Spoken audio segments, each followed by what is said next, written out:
Hello friends, welcome back to my channel. This is Priyanka and this video is related to CTET and other competitive examinations. अगर आप कोई भी competitive examinations की तैयारी कर रहे हैं तो हमारे स्टडी क्विज चैनल से आप जरूर जुड़िए, क्योंकि यहाँ पे मैं आपको डायरेक्ट एनसीईआरटी बुक कवर करानी जो कोई भी एग्जाम के पॉइंट ऑफ व्यू से बहुत इंपॉर्टेंट है।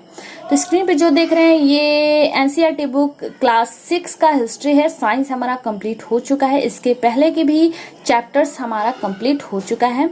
अभी तक आप मेरे वो वीडियोस नहीं देखे हैं तो प्लेलिस्ट पे जाइए, टोटल वीडियोस आपको मिल जाएंगे, देख लीजिएगा। तो चलिए स्टार्ट कर रही हूँ। इस पे मैं भी वर्क करूंगी और कुछ वर्क आपको भी करना है अगर एग्जाम क्रैक करना है तो यहाँ पे जो इम्पोर्टेंट होगा सिर्फ मैं उसी को कवर कराऊंगी, जो इम्पोर्टेंट नहीं होगा मैं उसे स्किप करते जाऊंगी। तो चलिए स्टार्ट करती हूँ। वीडियो पसंद आए तो प्लीज इसे लाइक शेयर जरूर कीजिएगा, और इन वीडियोस का अगर आप पीडीएफ फॉर्म चाहते हैं तो मुझे टेलीग्राम चैनल पे फॉलो कीजिए। स्टडी क्विज आप सर्च कीजिएगा, चैनल मिल जाएगा। तो यहाँ पे देखिए इस चैप्टर का जो नाम है वो है नए साम्राज्य और राज्य। इसके बारे में इस पे चर्चा की गई है। मैं डायरेक्ट आपको स्टार्ट करती हूँ यहाँ से। क्या बताती हैं प्रशस्तियां?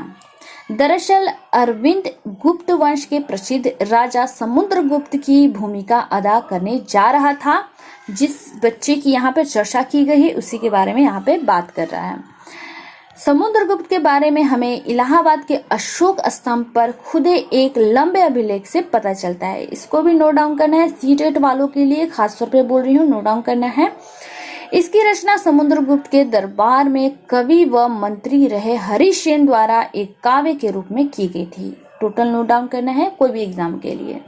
यह एक विशेष किस्म की अभिलेख है जिसे प्रशस्ति कहते हैं। यह एक संस्कृत शब्द है जिसका अर्थ है प्रशंसा।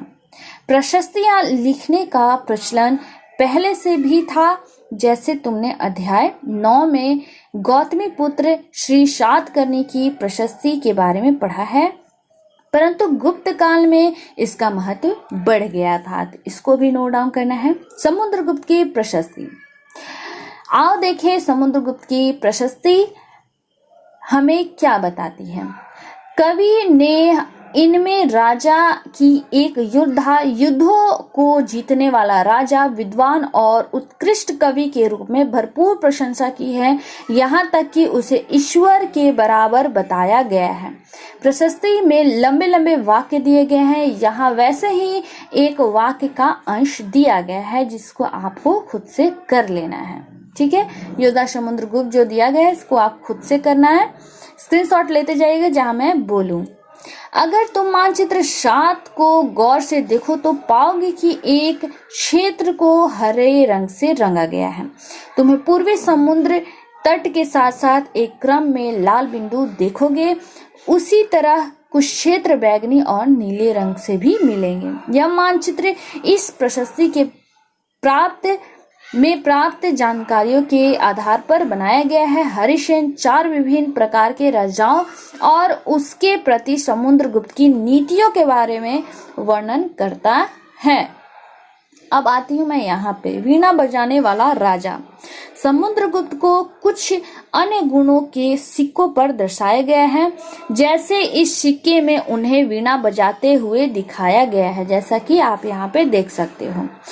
पीछे से जो नॉइज आ रही है प्लीज इसे इग्नोर कीजिएगा, क्योंकि मेरा जो बिल्डिंग है इसमें काफी रेंटर हैं तो मुझे प्रॉब्लम झेलनी पड़ती है। प्लीज आप पढ़ने पे ध्यान दें, ठीक है। तो मानचित्र में हरे रंग का क्षेत्र आर्यावर्त के उन 9 शासकों का है जिन्हें समुद्रगुप्त ने हराकर उनके राजाओं को अपने राज में मिला लिया। इनके बाद दक्षिणा पथ के बाहर शासक आते हैं। इनमें से कुछ की राजधानियों को दिखाने के लिए मानचित्र पर लाल बिंदु दिए गए हैं। इन सब ने हार जाने पर समुद्रगुप्त के सामने समर्पण कर दिया था। समुद्रगुप्त ने उन्हें फिर से शासन करने की अनुमति दे दी। पड़ोसी देशों का आंतरिक घेरा बैगनी रंग से रंगा गया। इनमें असम, तटीय बंगाल, नेपाल और उत्तम पश्चिम के कई गणों या संघ आते थे। ये समुद्रगुप्त के लिए उपहार लाते थे, उनकी आज्ञाओं का पालन करते थे और उनके दरबार में उपस्थित हुआ करते थे। बाह्य इलाके के शासक जिन्हें नीले रंग से रंगा गया है संभवतः कुषाण तथा शंख वंश के थे। इनके इनमें श्रीलंका के शासक भी थे। इन्होंने समुद्रगुप्त की अधीनता स्वीकार की और अपनी पुत्रियों का विवाह उससे कर दिया। तो वीणा बजाने वाले कौन राजा थे? तो वो थे समुद्रगुप्त। इसको नोट डाउन करना है, इसे भी स्क्रीनशॉट लेके आपको नोट डाउन करना है। तो यहाँ पे ये है मानचित्र जिसे आपको स्क्रीनशॉट लेना है और इसे आप क्या कीजिएगा कि आप इसे फिगर बना लीजिएगा या फिर इसे प्रिंट आउट करके निकाल लीजिएगा। तो जो आपको इच्छा करे वो आपको करना है, लेकिन करना है इम्पोर्टेंट है। अब वंशावलियों के बारे में जान लेते हैं। अधिकांश प्रशस्तियां शासकों के पूर्वजों के बारे में भी बताती हैं। यह प्रशस्ति भी समुद्रगुप्त की प्रपितामह, पितामह यानी परदादा, दादा, पिता और माता के बारे में बताती है। उनकी माँ कुमार देवी लिच्छवी गण की थी और पिता समुद्रगुप्त गुप्त वंश के पहले शासक थे, जिन्होंने महाराजाधिराज जैसी बड़ी उपाधि धारण की। समुद्रगुप्त ने भी यह उपाधि धारण की। उनके दादा और परदादा का महाराजा के रूप में ही उल्लेख है। इससे यह आभास मिलता है कि धीरे धीरे इस वंश का महत्व बढ़ता गया। तो ये टोटल इंपॉर्टेंट है, इसको स्क्रीनशॉट ले लेना है, कोई भी एग्जाम के लिए बहुत इंपॉर्टेंट है। विक्रम संवत 58 ईसा पूर्व में प्रारंभ होने वाले विक्रम संवत को परंपरागत रूप से गुप्त राजा समुद्रगुप्त द्वितीय के नाम से जोड़ा जाता है और ऐसा कहा जाता है कि उन्होंने शकों पर विजय के प्रतीक के रूप में इस संवत की स्थापना की और विक्रमादित्य की उपाधि धारण की। इसको भी आपको नोट डाउन करना है। अब आती हूँ यहाँ पे समुद्रगुप्त के बारे में। हमें उनके बाद के शासकों जैसे उनके बेटे चंद्रगुप्त द्वितीय की वंशावली से भी जानकारी मिलती है। उनके बारे में अभिलेखों तथा सिक्कों से पता चलता है। उन्होंने पश्चिम भारत में सैन्य अभियान में अंतिम शासक को परास्त किया। बाद में ऐसा विश्वास किया जाने लगा कि उनका दरबार विद्वानों से भरा था। कवि कालिदास और खगोल शास्त्री आर्यभट्ट उनके दरबार में थे। इनके विषय में और जानकारी अध्याय 11 में मिलेगी, तो ये भी इंपॉर्टेंट है, स्क्रीनशॉट ले लीजिएगा। हर्षवर्धन और हर्षचरित। जिस तरह गुप्त वंश के शासकों के बारे में अभिलेखों और सिक्कों से पता चलता है, उसी तरह कुछ अन्य शासकों के बारे में उनकी जीवनी से पता चलता है। ऐसे ही एक राजा हर्षवर्धन थे, जिन्होंने करीब 1400 साल पहले शासन किया। उनके दरबारी कवि वाणभट्ट ने संस्कृत में उनकी जीवनी हर्षचरित लिखी है। उनमें हर्षवर्धन की वंशावली देते हुए उनके राजा बनने का वर्णन है। चीनी यात्री स्वान-त्सांग, जिनके बारे में तुमने अध्याय 9 में पढ़ा है, काफी समय तक हर्ष के दरबार में रहे। उन्होंने वहां जो कुछ देखा उसका विस्तृत विवरण दिया है। हर्ष अपने पिता के सबसे बड़े बेटे नहीं थे, पर अपने पिता और बड़े भाई की मृत्यु हो जाने पर थानेसर के राजा बने। उनकी बहनोई कन्नौज के शासक थे। जब बंगाल के शासक ने उन्हें मार डाला तो हर्ष ने कन्नौज को अपने अधीन कर लिया और बंगाल पर आक्रमण कर दिया। मगध तथा बंगाल को जीतकर उन्हें पूर्व में जितनी सफलता मिली थी उतनी सफलता अन्य जगहों पर नहीं मिली थी।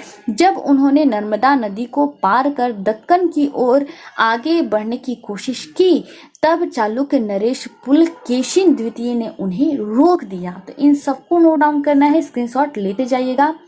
पल्लव, चालुक्य और पुलकेशिन द्वितीय की प्रशस्तियां, अब इसके बारे में जान लेते हैं। इन काल में पल्लव और चालुक्य दक्षिण भारत के सबसे महत्वपूर्ण राजवंशों में से थे।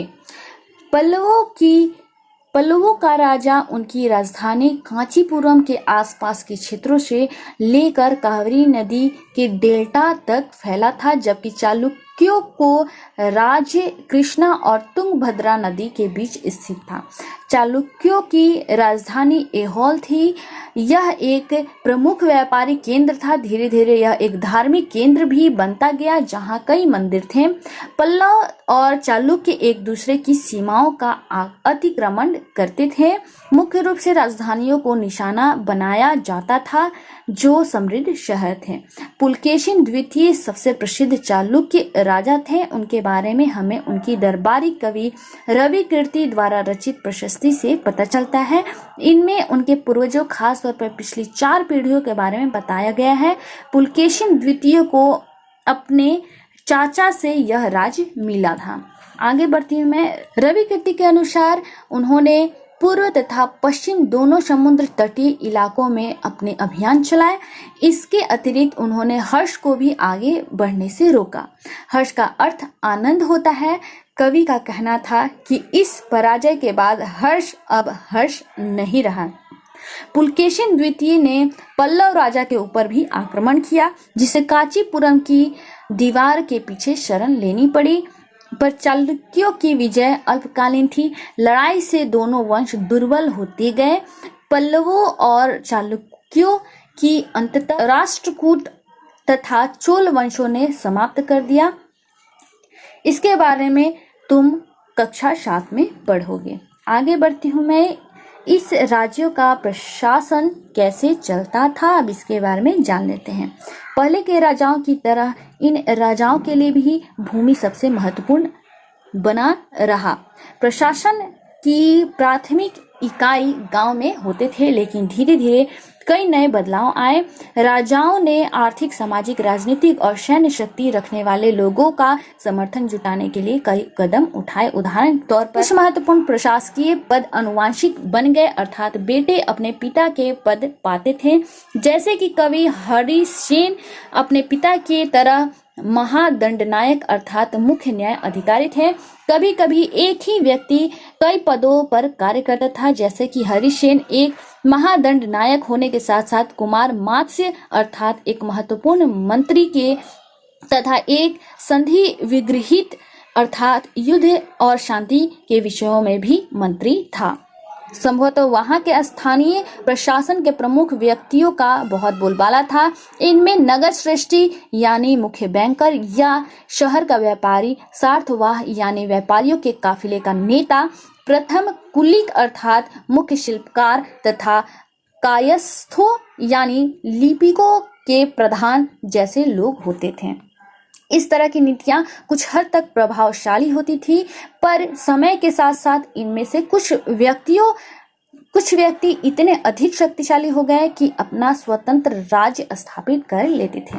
एक नए प्रकार के सेना, अब वो कैसे हुए इसके बारे में जान लेते हैं। कुछ राजा अपनी भी पुरानी राजाओं की तरह एक सुसंगठित सेना रखते थे, जिसमें हाथी, रथ, घुड़सवार और पैदल सिपाही होते थे। इसके साथ साथ कुछ सेना नायक भी होते थे जो आवश्यकता पड़ने पर राजा को सैनिक सहायता दिया करते थे। इन सेना नायकों को कोई नियमित वेतन नहीं दिया जाता था, बदले में इनमें से कुछ को भूमिदान दिया जाता था। दी गई भूमि से यह कर वसूलते थे, जिससे वे सेना तथा घोड़ों को देखभाल करते थे। साथ ही वे इससे युद्ध के लिए हथियार जुटाते थे। इस तरह के व्यक्ति सामंत कहलाते थे। तो सामंत के बारे में यहाँ से यहाँ तक डिफिनेशन दी गई है, इनको आपको नोट्स तैयार कर लेना है। जहाँ कहीं भी शासक दुर्बल होते थे, ये सामंत स्वतंत्र होने की कोशिश करते थे। दक्षिण के राज्यों में सभाएं। पल्लवों के अभिलेखों में कई स्थानीय सभाएं की चर्चा है। इनमें से एक था ब्राह्मण भूस्वामियों का संगठन, जिसे सभा कहते थे। इसको भी आपको नोट डाउन करना है। ये सभाएं उप समितियों के जरिए सिंचाई, खेती बाड़ी से जुड़े विभिन्न काम, सड़क निर्माण, स्थानीय मंदिरों की देखरेख आदि का काम करती थी। जिन इलाकों के भूस्वामी ब्राह्मण नहीं थे, वहां उर नामक ग्राम सभा के होने की बात की गई है। नगरम व्यापारियों के एक संगठन का नाम था। संभवतः इन सभाओं पर धनी तथा शक्तिशाली भूस्वामियों और व्यापारियों का नियंत्रण था। इनमें से बहुत सी स्थानीय सभाएं शताब्दियों तक काम करती रहीं। उस जमाने के आम लोग कैसे थे, अब इसके बारे में जान लेते हैं। जनसाधारण के जीवन में थोड़ी बहुत झलक हमें नाटकों तथा कुछ अन्य स्रोतों से मिलती है। चलो कुछ उदाहरण देखते हैं। कालिदास अपने नाटकों में राज दरबार के जीवन के चित्रण के लिए प्रसिद्ध हैं। इन नाटकों में एक रोचक बात यह है कि राजा और अधिकांश ब्राह्मणों को संस्कृत बोलते हुए दिखाया गया है, जबकि अन्य लोग तथा महिलाएं प्राकृत बोलते हुए दिखाए गए हैं। उनका सबसे प्रसिद्ध नाटक अभिज्ञान शकुंतलम दुष्यंत नामक एक राजा और शकुंतला नामक एक युवती के प्रेम कहानी है। इस नाटक में एक गरीब मछुआरे के साथ राज कर्मचारियों के दुर्व्यवहार की बात की गई है। तो ये भी आपको नोट डाउन करना है। ये है एक मछुआरे को एक अंगूठी मिली, इसको आपको पढ़ लेना है, इसमें कोई इंपॉर्टेंट चीज नहीं है। चीनी तीर्थयात्री फाशियेन का ध्यान उन मंदिरों को दुर्गति पर भी गया जिन्हें ऊंचे और शक्तिशाली लोग अछूत मानते थे। उन्हें शहरों के बाहर रहना पड़ता था। वे लिखते हैं, अगर इन लोगों को शहर या बाजार के भीतर आना होता था तो सभी को आगाह करने के लिए ये लकड़ी के एक टुकड़े पर चोट करते थे। यह आवाज सुनकर लोग सतर्क होकर अपने को छू जाने से या किसी प्रकार के संपर्क से बचाते थे। एक जगह वाण द्वारा अभियान पर निकली राजा की सेना का बड़ा सजीव चित्रण किया गया है। यह है वो स्टोरी जिसे आप स्क्रीनशॉट लेके पढ़ सकते हैं। नहीं भी पढ़ेंगे तो काम चल सकता है, लेकिन इसको स्क्रीनशॉट ले लीजिए, बहुत इंपॉर्टेंट है। इससे क्वेश्चंस आ सकते हैं और ये भी हमारे लिए इम्पोर्टेंट नहीं रखता है। और ये कुछ महत्वपूर्ण जो तिथियां हैं इसको जरूर कीजिएगा। क्वेश्चंस जो है इसके बारे में जोर आप मुंह से ही आप इसे कर लीजिएगा। कोई ये जरूरी नहीं है कि पेन कॉपी लेके ही बैठना है, ये कोई इम्पोर्टेंट नहीं है, लेकिन कीजिएगा जरूर। तो ये था आज का चैप्टर जो होता है यहीं पे समाप्त। वीडियो पसंद आता है तो प्लीज़ लाइक शेयर ज़रूर किया कीजिए और चैनल पे अगर नए हैं तो चैनल को सब्सक्राइब करके उसके बगल में जो बेल आइकन है उसे प्रेस कर लीजिएगा। चलिए मिलती हूँ नए वीडियो में नई जानकारी के साथ। धन्यवाद।